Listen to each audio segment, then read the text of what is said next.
धागे प्रेमाचे भाग 5. देशमुख विलामध्ये कालच्या राड्यानंतर आजची सकाळ थोडी शांत वाटत होती, पण ही शांतता वादळापूर्वीची असावी असा भास होत होता. अर्जुन आपल्या खोलीत तयार होत असताना अचानक दरवाजावर थाप पडली. समोर रेवती उभी होती.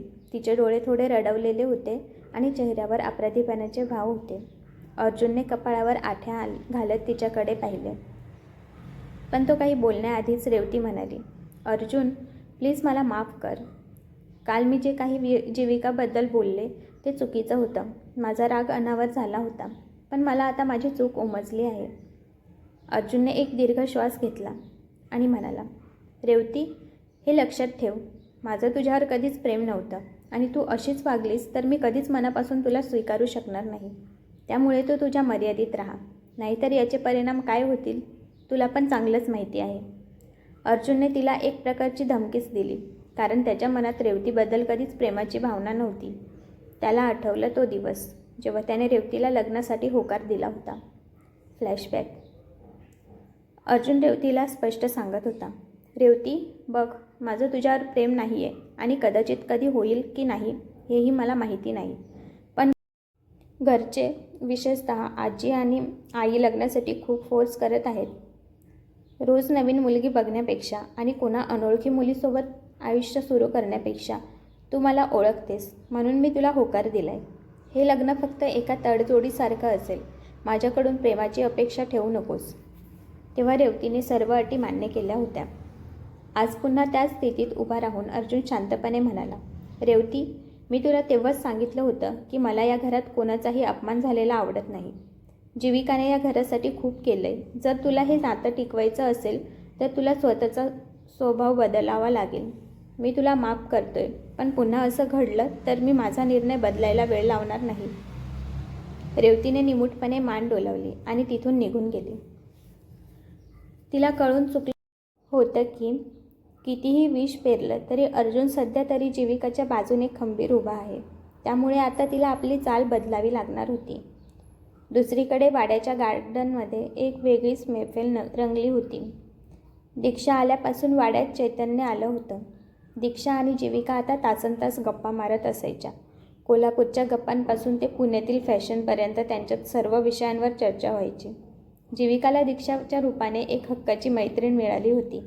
दीक्षाला जीविकाचा साधेपणा खूप आवडला होता. त्या दोघी गार्डनमध्ये बसून आजींसाठी फुलांच्या माळा गुंफत होत्या. तेवढ्यात वरद तिथे आला. त्याच्या हातात पाण्याचा पाईप होता. त्याला दीक्षाला शांत बसलेलं बघवलं नाही आणि त्याने मुद्दाम पाईपचं तोंड दीक्षाच्या दिशेने वळवलं आणि तिच्या अंगावर पाण्याचे फवारे उडवले. ए नकट्या नाकाची, एवढ्या गप्पा मारून थकली असशील तर हे घे थोडं थंड पाणी. वरद जोरात हसत म्हणाला. दीक्षा ताडकन उभी राहिली आणि भिजलेल्या अवस्थेत ओरडली, वरद, तुझी हिंमत कशी झाली माझ्यावर पाणी उडवायची?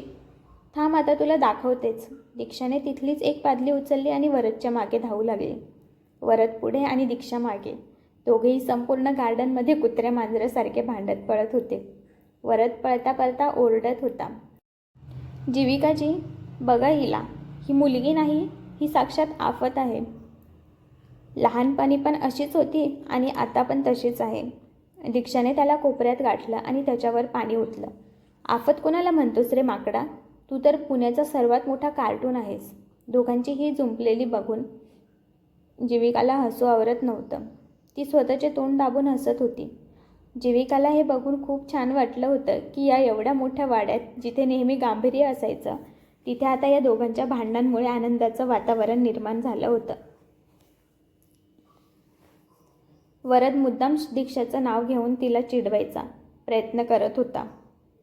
जीविकाजी, तुम्हाला माहिती आहे का, ही दीक्षा ना लहानपणी अंधाराला इतकी घाबरायची की झोपताना पण बॅटरी लावून झोपायची. दीक्षाने वैतागून एक फूल त्याच्या अंगावर फेकून मारलं. वरद, तू ना सगळ्यात मोठा खोटारडा आहेस. जीविका ताई, याचं काही शब्द ऐकू नकोस, हा नुसता टाप्या मारतोय.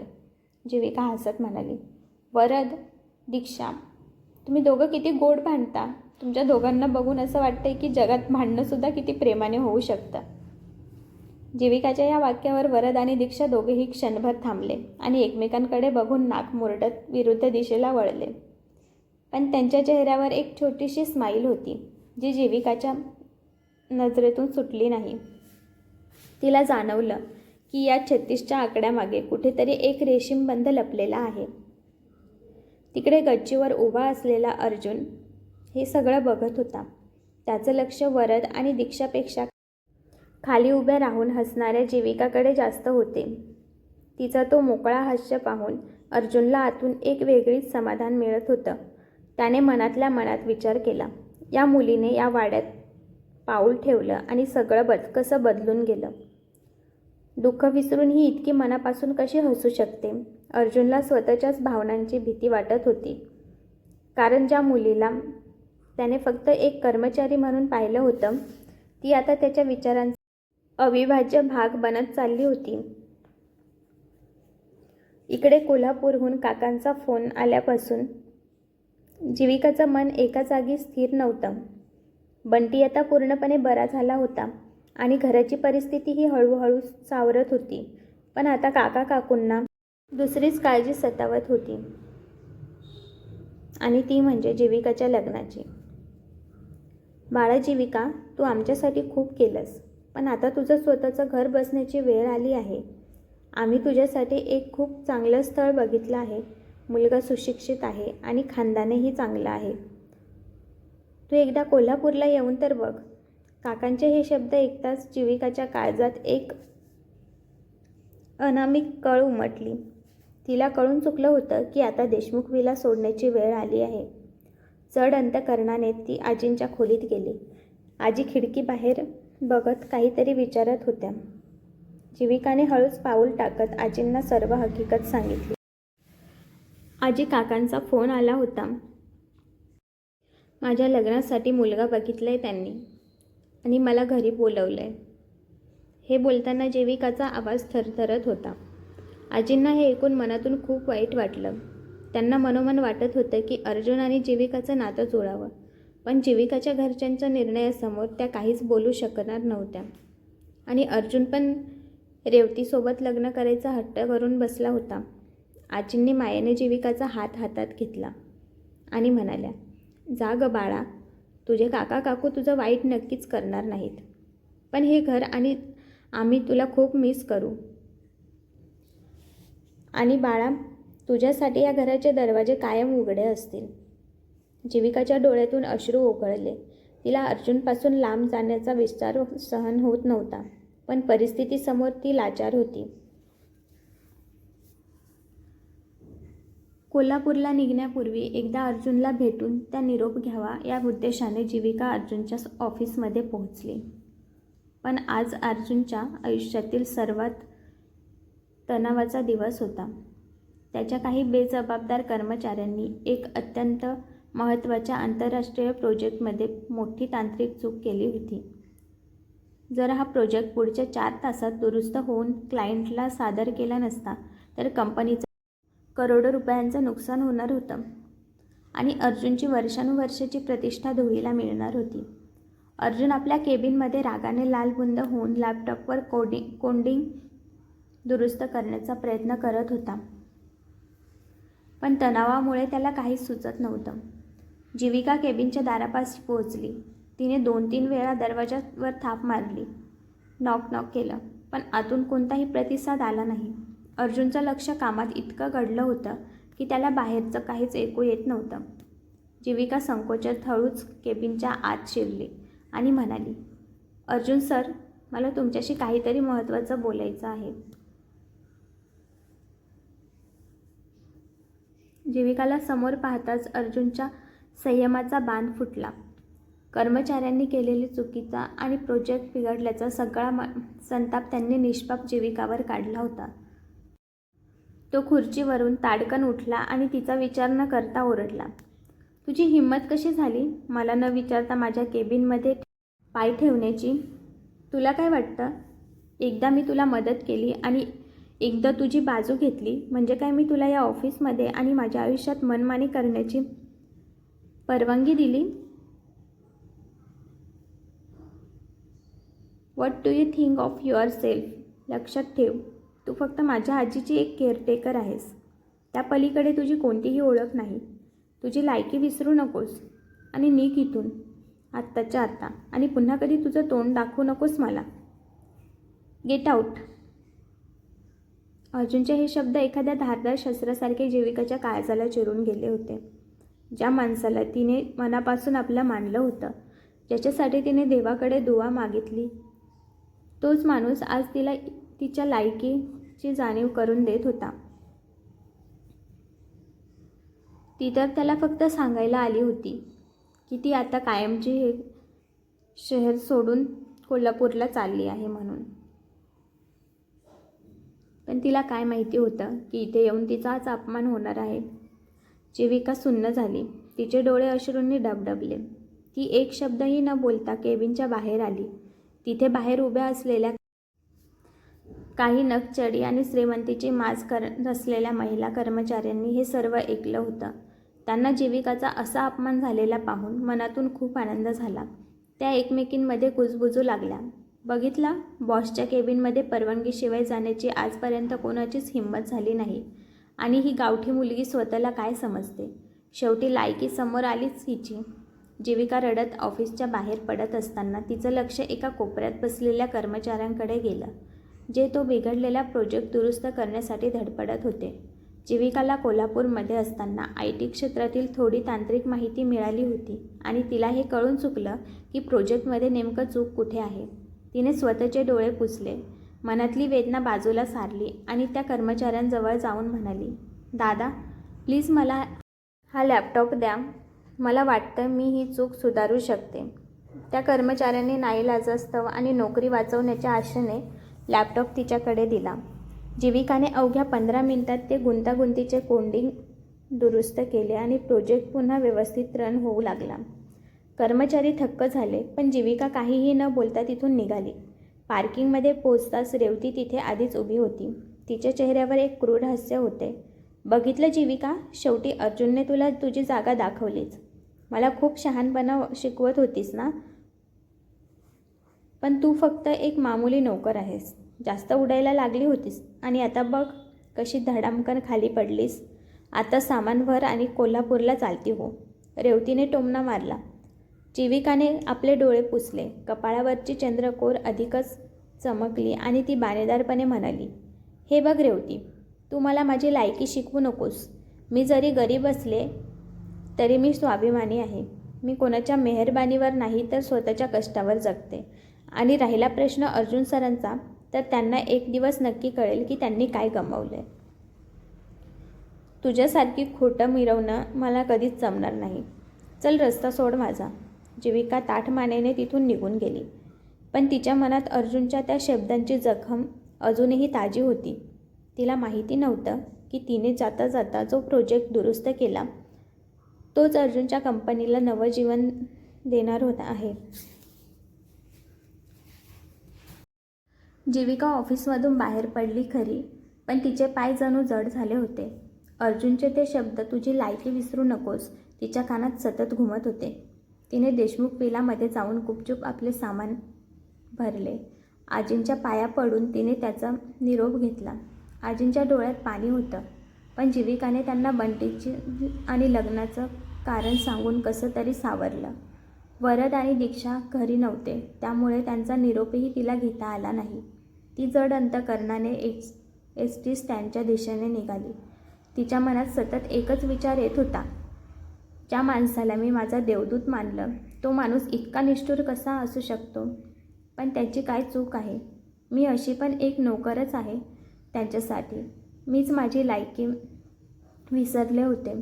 अर्जुन बरोबर आहेत. त्यांच्या जागेवर त्यांची आणि माझी कधीच बरोबरी होऊ शकत नाही. तिकडे ऑफिसमध्ये अर्जुन अजूनही त्याच तणावात होता. विनायक, काय झालं त्या प्रोजेक्टचं? अजून किती वेळ लागणार? अर्जुनने केबिनमधून जोरात ओरडून विचारलं. तेवढ्यात त्याचा हेड डेव्हलपर सतीश केबिनमध्ये पळत आला. त्याच्या चेहऱ्यावर एक वेगळंच आश्चर्य आणि आनंद होता. सर, प्रोजेक्ट ठीक झाला आहे आणि आपण तो क्लायंटला पाठवला सुद्धा. त्यांना कोडिंग इतकं आवडलं की त्यांनी आपल्याला पुढच्या 5 वर्षाचं कॉन्ट्रॅक्ट आत्ताच साईन करून दिलं आहे. अर्जुनला आपल्या कानावर विश्वास बसला नाही. कोणी केलं हे? मी तर अजूनपर्यंत फाईल पण ओपन केली नव्हती. अर्जुन चकित होऊन विचारू लागला. सतीशने हळूच सांगितले, सर ती मुलगी जी रडत तुमच्या केबिनमधून बाहेर आली तिने हे सगळं केलं. आम्हाला वाटलं तिला काहीच कळणार नाही, पण तिने अवघ्या 10 मिनिटात अशी काही लॉजिक लावली की अख्खा प्रोजेक्ट वाचला. ती खरोखरच जिनियस आहे सर. अर्जुनच्या हातातील पेन खाली पडलं. अर्जुन त्या प्रोजेक्टच्या खराब होण्यामुळे इतका टेन्शनमध्ये होता की त्याच्या लक्षातच आलं नाही की रागाच्या भरात तो जीविकाला काय काय बोलून गेला होता. आता जेव्हा आठवलं तेव्हा त्यालाच वाईट वाटत होतं जीविकासाठी. ज्या मुलीला तो गावंढळ आणि लायकी नसलेली म्हणत होता तिनेच आज त्याची आणि त्याच्या कंपनीची प्रतिष्ठा वाचवली होती. त्याला स्वतःच्या वागण्याचा प्रचंड पश्चाताप होऊ लागला. ती कुठे आहे आता? अर्जुनने अस्वस्थ होऊन विचारलं. सर ती तर आधीच निघून गेली, सतीशने उत्तर दिले. अर्जुनने तातडीने देशमुख विलामध्ये फोन लावला आणि आजींनी कॉल उचलला. त्याने आजींना जीविकाबद्दल विचारलं तर त्यांनी सांगितलं, अर्जुन, जीविका तिच्या घरी परत गेली रे. ती कोल्हापूरला निघाली आहे. तिचं लग्न ठरलं आहे तिथे. आणि तू तिला बिचारीला का ओरडलास? ती तर तुला भेटायला आली होती शेवटचा, पण तू ओरडलास आणि बिचारी रडत रडत सामान बांधून निघून गेली. हे ऐकताच अर्जुनच्या पायाखालची जमीन सरकली. त्याला आता खूप वाईट वाटलं. जीविका त्याला सांगायला आली होती की ती कायमची कोल्हापूरला चालली आणि मी तिला दुखवलं. त्याच्यासमोर आता सारखा जीविकाचा चेहरा येत होता. त्याने एक क्षणही विचार न करता कारच्या चाव्या घेतल्या आणि एस.टी. स्टँडच्याच दिशेने गाडी सुसाट सोडली. वाटेत त्याला विनायकचा फोन आला. सर, रेवती मॅडमने मध्ये जीविका मॅडमचा खूप अपमान केला. त्यांना खूप बोलल्या त्या. अर्जुनचा हात स्टेअरिंगवर जोरात आदळला. आय एम सो सॉरी जीविका, मला माफ कर, तो मनातल्या मनात ओरडत होता. एस.टी. स्टँडवर कोल्हापूरची बस सुटायला अवघे काही मिनिटं उरले होते. जीविका बसच्या खिडकीपाशी बसून बाहेर बघत होती. तिच्या डोळ्यातून अश्रूंची धार लागली होती. तेवढ्यात तिथे अर्जुनची गाडी जोरात ब्रेक मारून थांबली. अर्जुन गाडीतून उतरला आणि वेड्यासारखा बसमध्ये जीविकाला शोधू लागला. त्याला जीविका दिसली. बस सुरू होणार इतक्यात तो धावत खिडकीपाशी गेला. जीविका थांब, प्लीज खाली उतर. अर्जुनचा आवाज ऐकून जीविका दचकली. तिने पाहिलं. अर्जुन घामाघूम झाला होता आणि त्याच्या डोळ्यात पश्चाताप स्पष्ट दिसत होता. अर्जुन, तुम्ही इथे काय करताय? आता तर माझी लायकी दाखवून झाली ना तुमची? मग अजून आता काय बाकी आहे? जीविकाने सडेतोड विचारलं. अर्जुनने खिडकीतून तिचा हात धरला. जीविका, मला माफ कर, मी खूप मोठी चूक केली आणि मला कळलंय की माझा प्रोजेक्ट तू वाचवलास. तू या कंपनीची आणि माझी प्रतिष्ठा वाचवली आहेस. प्लीज जाऊ नकोस. जीविकाने आपला हात मागे ओढला. अर्जुन, प्रतिष्ठा तुमच्यासाठी महत्त्वाची असेल, पण माझ्यासाठी माझा स्वाभिमान महत्त्वाचा आहे. तुम्ही मला मदत केली म्हणून मी तुमचा प्रोजेक्ट ठीक केला. आता आपला हिशोब चुकता झाला. माझे काका माझी वाट बघताय कोल्हापूरला. माझं लग्न आहे. मला जाऊ द्या. अर्जुन म्हणाला. जीविका, प्लीज नको जाऊस. मी थोडं टेन्शनमध्ये होतो म्हणून तुला ओरडलो. जीविका आता शांत झाली आणि म्हणाली, हे बघा अर्जुन, मला तुमचा राग नाही, खरं सांगते, पण माझं काम संपलं आता. मला जावं लागेल काका काकूंसाठी. त्यांचे खूप उपकार आहेत माझ्यावर आणि त्यांचं ऐकणं माझं कर्तव्य आहे. आणि इथे राहून पण काय करू मी? या घरात एक केअरटेकर तर होती आणि घरातील नोकरांनी त्यांची जागा सांभाळून राहायला पाहिजे आणि आता तेच करते मी. त्यामुळे तुम्ही मला जाऊ द्या आणि तुम्ही लवकर रेवतीसोबत लग्न करून घ्या. आणि तिने तिचं तोंड फिरवून घेतलं, कारण तिचं मन भरून आले होते हे बोलताना आणि डोळे पण ओले झाले होते. पण तिला हे अर्जुनला दाखवायचं नव्हतं. बस सुरू झाली. अर्जुन बसच्या मागे धावू लागला. जीविका, तू असं लग्न करू शकत नाहीस आणि तुला माहिती नाही, पण माझं पण तुझ्यावर. अर्जुनचे शब्द हवेतच विरले. बस वेगाने निघून गेली. अर्जुन तिथेच भर रस्त्यात गुडघ्यावर बसला. पाऊस सुरू झाला होता. जणू आभाळही त्याच्या दुःखात सामील झालं होतं. दुसरीकडे रेवती आपल्या खोलीत बसून हसत होती. तिला वाटलं होतं की तिने जीविकाला कायमचं संपवलं आहे. पण तिला हे माहिती नव्हतं की अर्जुनच्या मनात आता जीविकाबद्दलची भावना काळजीकडून प्रेमाकडे वळली आहे. मित्रांनो, काय अर्जुन कोल्हापूरला जाऊन जीविकाचं लग्न थांबवू शकेल का? की जेव्हा जीविकाला अर्जुनच्या मनातील प्रेमाची जाणीव होईल तेव्हा ती त्याला माफ करेल का? आणि वरद दीक्षा अर्जुनला या प्रॉब्लेममधून कसं बाहेर काढतील? पाहत रहा धागे प्रेमाचे. पुढील भाग पाहण्यासाठी चॅनलला नक्कीच सबस्क्राईब करा. धन्यवाद.